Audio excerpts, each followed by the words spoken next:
قل هل ننبئكم بالأخسرين أعمالا الذين ضل سعيهم في الحياة الدنيا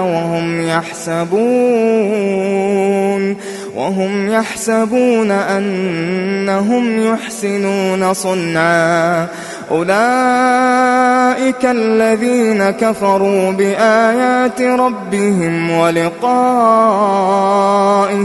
فحبطت أعمالهم فلا نقيم لهم يوم القيامة وزنا ذلك جزاؤهم جهنم بما كفروا واتخذوا آياتي ورسلي هزوا إن الذين آمنوا وعملوا الصالحات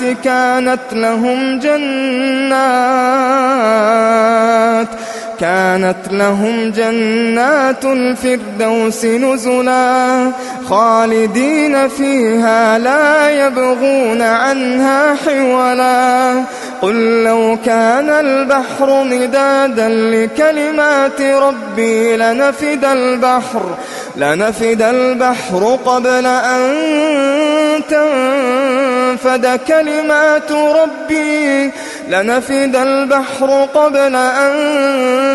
تنفد كلمات ربي ولو جئنا بمثله مددا قل إنما أنا بشر مثلكم يوحى إلي أنما إلهكم إله واحد فمن كان يرجو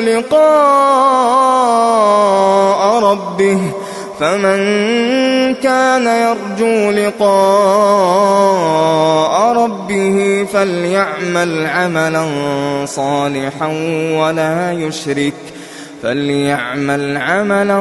صالحا ولا يشرك بعبادة ربه أحدا.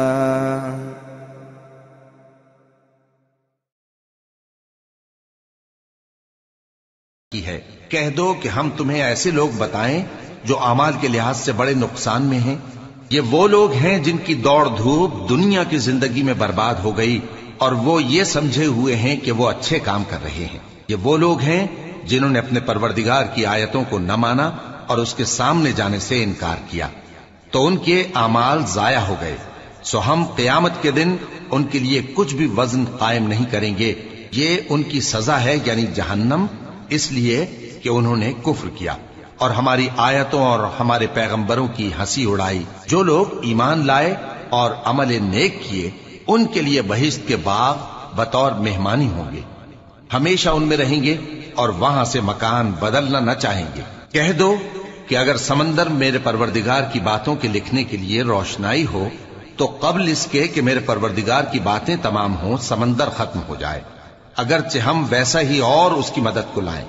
کہہ دو کہ میں تمہاری طرح کا ایک بشر ہوں، البتہ میری طرف وہی آتی ہے کہ تمہارا معبود وہی ایک معبود ہے. تو جو شخص اپنے پروردگار سے ملنے کی امید رکھے چاہیے کہ عمل نیک کرے اور اپنے پروردگار کی عبادت میں کسی کو شریک نہ بنائے.